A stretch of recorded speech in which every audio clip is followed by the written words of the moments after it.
And you remember we were learning from the Kotzker Rebbe to give a child a name is on the level of prophecy? Because to give a child a name means to connect the child to the utmost purpose what this child has to do in this world.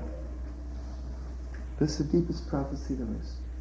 You need to know what you have to do in this world.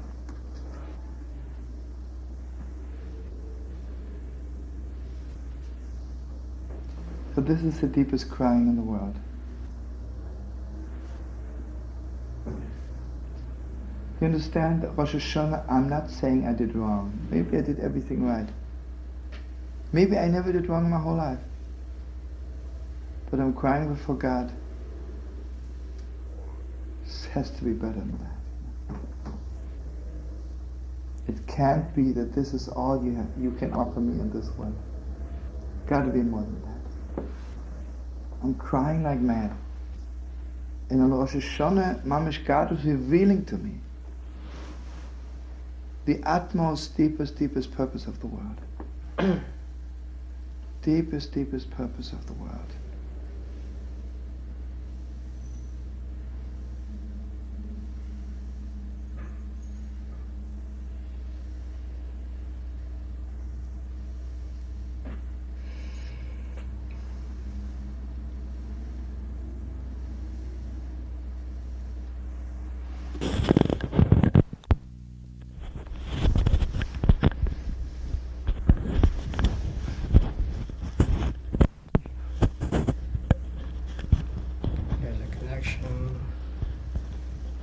Between arrogance, a connection between memory, and a connection between crying and there's something else. And the connection is God's purpose on Rosh Hashanah. Because it's not my purpose, it's not your purpose. Because if it's my purpose and your purpose, it's arrogance. So it can't be my purpose and it can't be your purpose. It's got to be God's purpose.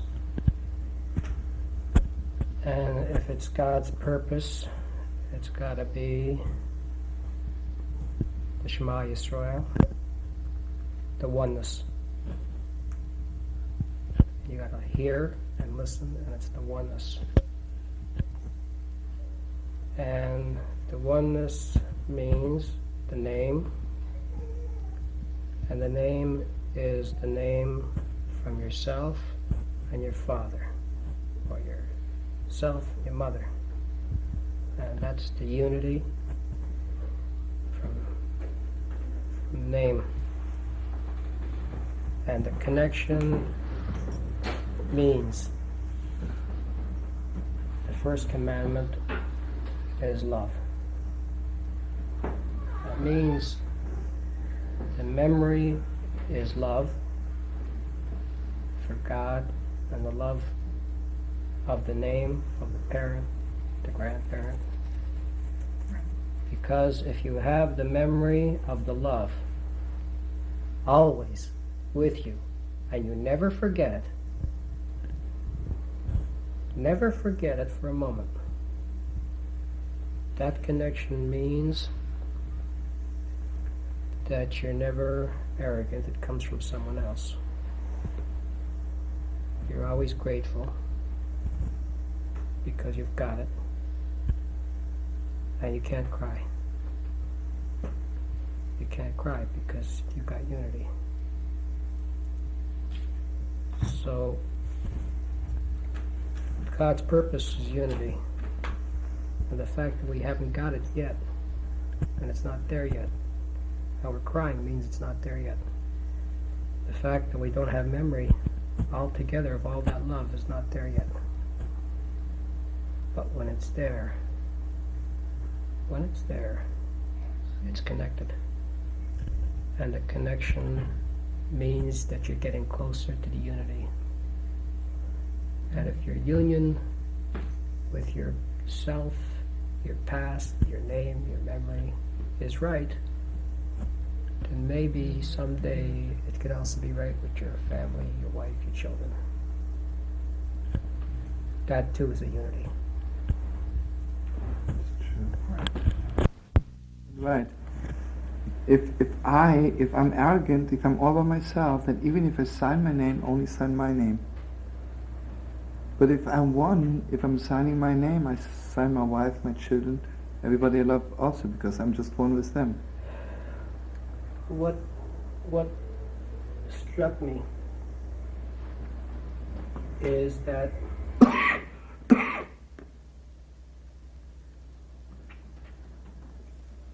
what strikes me very, very close is if I remember God, then I remember everybody else too. And I listen. And it's being able to listen to everybody else that makes everybody else important. And therefore they all have a name.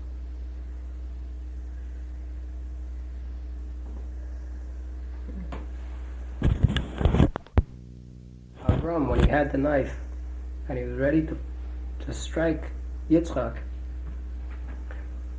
heard the messenger, the angel, pronounce his name Avram twice. And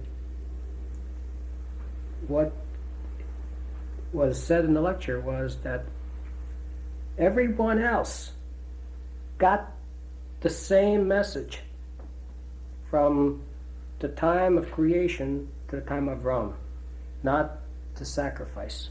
Avram was the first to listen, to hear. He opened his ears to hear. He was the first one. But everybody else had got the same message, but he was the only one who listened. Amen.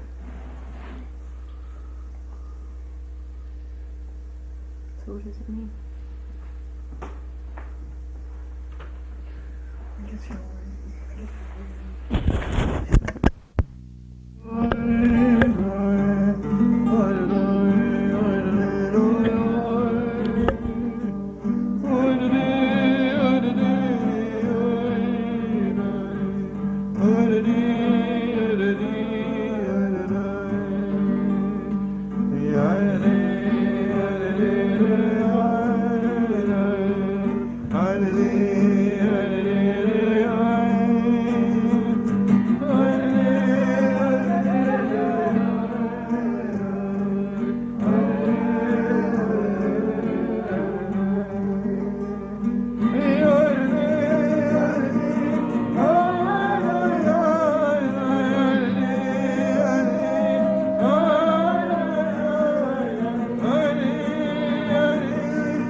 I want to just one more sweet thing.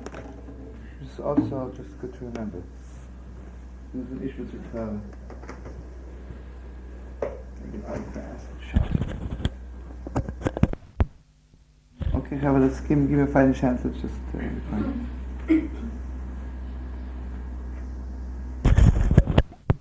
Did it come from the deepest depths of your soul? Or did you just do it? From what a place in your heart or your soul did it come? How deep is it? How deep is it? Okay, it's possible for me to believe in God and do everything right, and yet it did not come from the deepest depths of my soul. It's possible for a person to do wrong all their life, and maybe one thing they did, one good thing they did, came from the deepest depths of their soul. So on the God Judgment Day, you never know who's considered holy. You never know. This person did everything right, but it didn't come from the depth of their soul. This one person, one thing, God. Okay, where's the deepest depths of my soul? Listen to this. Just this one thing I want to share with you is very deep. Everybody knows that the whole life, God tests us. God is testing us all the time. All the time. But the question is, there's a passage in the Torah that says, God is testing you, the das, to know. So this, remember King James, who didn't know the Torah. So the way he translates is, God is testing you like a school teacher. He wants to know, if you really believe in God, because if you fail the test, that means you're not so strong, get bad marks in heaven, and you might end up going to hell altogether. But this is stupid, because we start saying.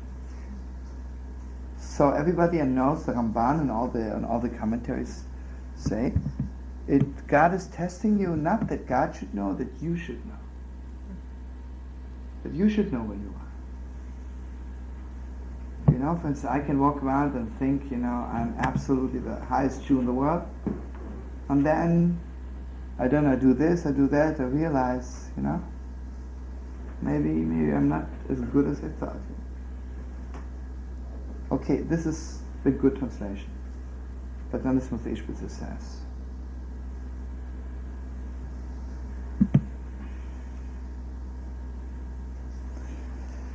What is a test? You just really got to open your hearts a million miles. We have so many tests in our lifetime. And again, not everything is a test, Okay, sure, every little thing is a test, Everything is a decision, Each time, every second I have to make a decision. But I'm not talking about that. Okay, God gave me the Torah, God gave me rules, all kinds of things I can manage a little bit. Real depths, real tests. The real tests in life. What's going on then? This is one of the top Ishbitz's Torah. Listen to this.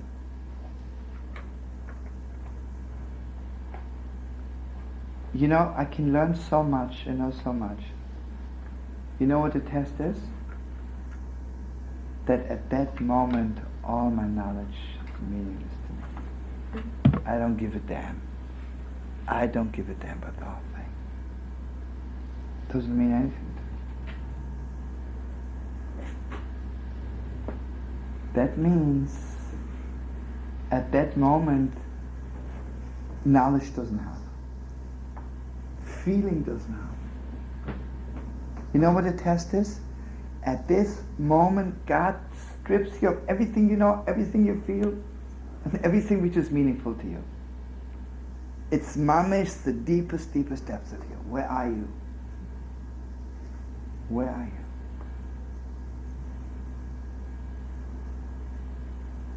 This is one of the top Ishbitz's Torah. The Ishbitz says like this.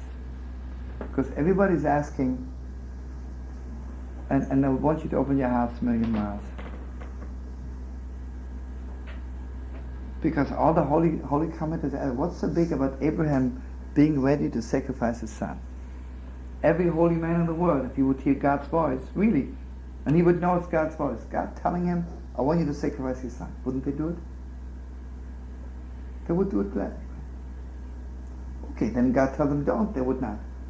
But if they would be aware at this moment, God, creator of heaven and earth, telling me to do something, everybody would do it. Holy people, the lowest creep in the world would do it. If he would have a God revelation, so what's the big about it? So listen to what the Holy Ishbitzer says. You know what kind of God knowledge Abraham had? Unbelievable, right? But you know what happened at that moment when God was testing him? It was all taken away from him. There's nothing left. You would ask Abraham, realistically speaking, what do you think of God? He would say, I don't give a damn. I don't give a damn.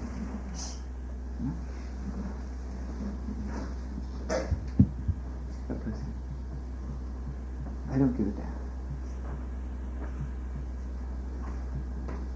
You know, there are moments in our life when nothing is, just really the whole thing is stupid. The whole thing is stupid. The question is, what do you do then? On whatever you decide at that moment, this is the deepest depths of you. This is the deepest depths of you. Okay, now listen to this. And you know something? There is something inside of me which is so deep. Not because of knowledge, not because of feeling, not even because of believing. It's even deeper than that. Because even believing is a little bit of an outside manifestation. There's something deeper than that. Okay, what's going on at that moment? Okay, at that moment when God gives me a test and my knowledge doesn't mean anything, my feeling doesn't mean anything, my believing, nothing has meaning. What am I doing then? Gewalt, am I begging God, please God have compassion. Gewalt, God show me the way. Now listen to this. Imagine, I didn't go through the test. I did wrong. You know what's remaining with me? I can't stop hearing myself crying.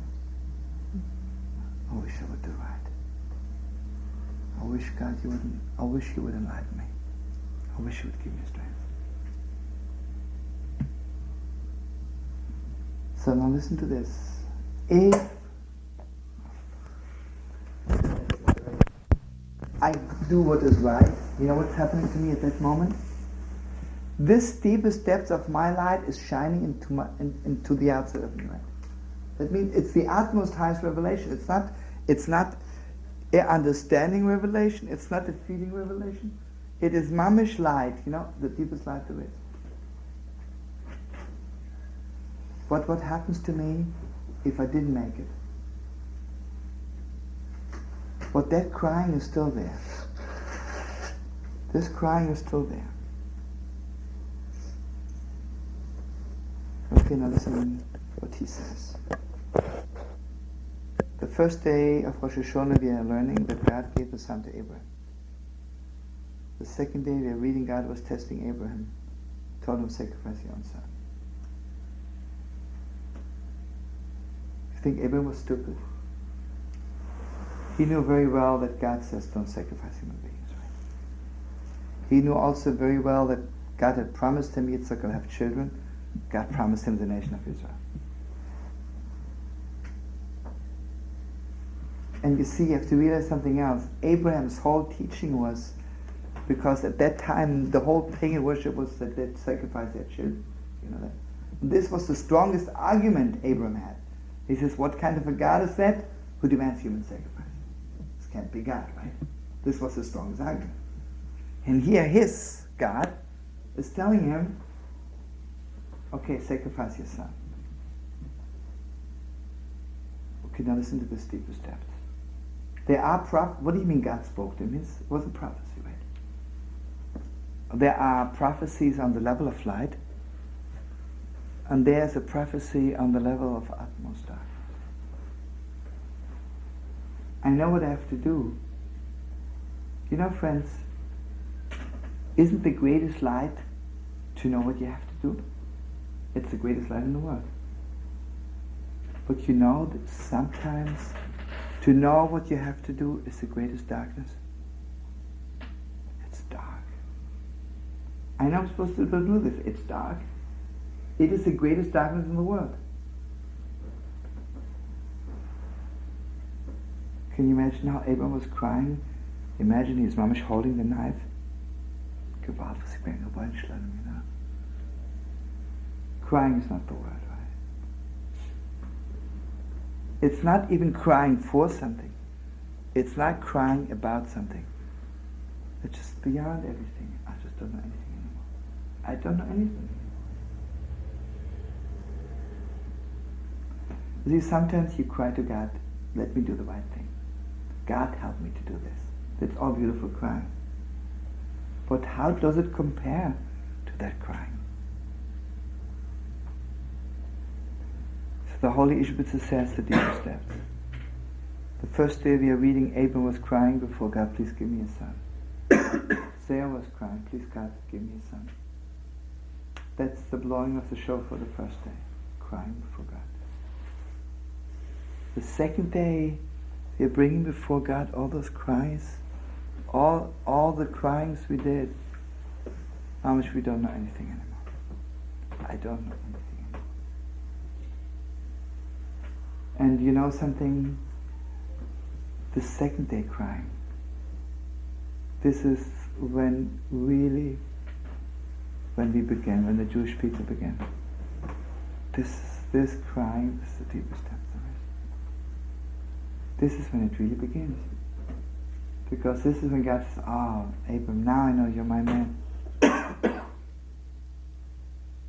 I'll tell you something.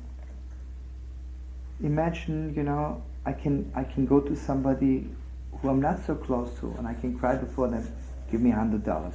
Do this for me. Do this for me.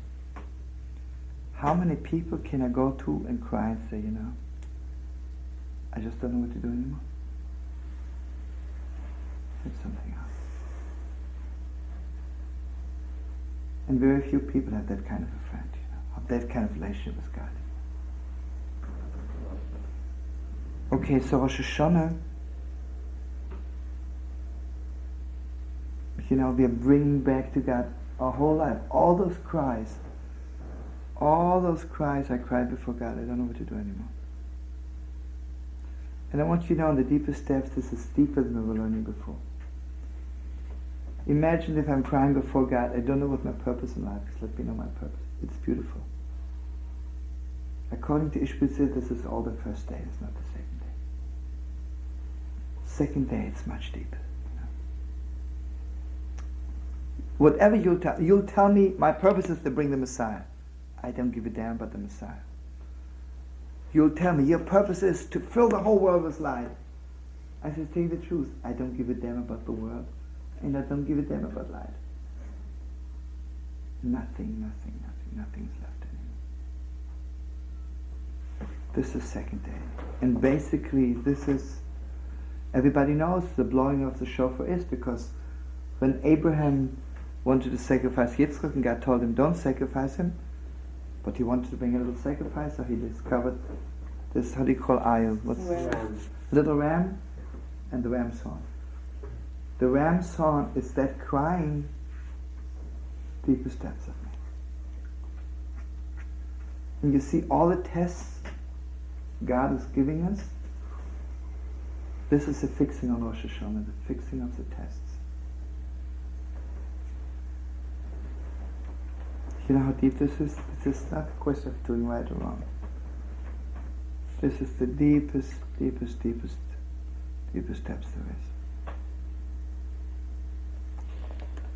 Shlomo. Yeah, what do you say about that?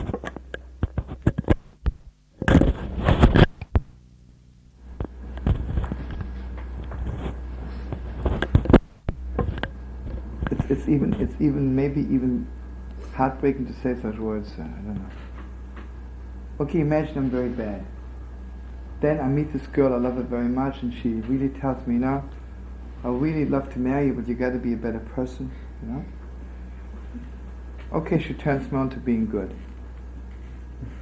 Okay, let's assume, My wife is trying for so long, she didn't do it yet, love. Okay, let's assume she will someday. Okay, Mazel tov. Okay, let's assume because of a person I love very much, I'm becoming a better person. But imagine I love somebody very much and they tell me to do something and I know it's bad. I know it's no good.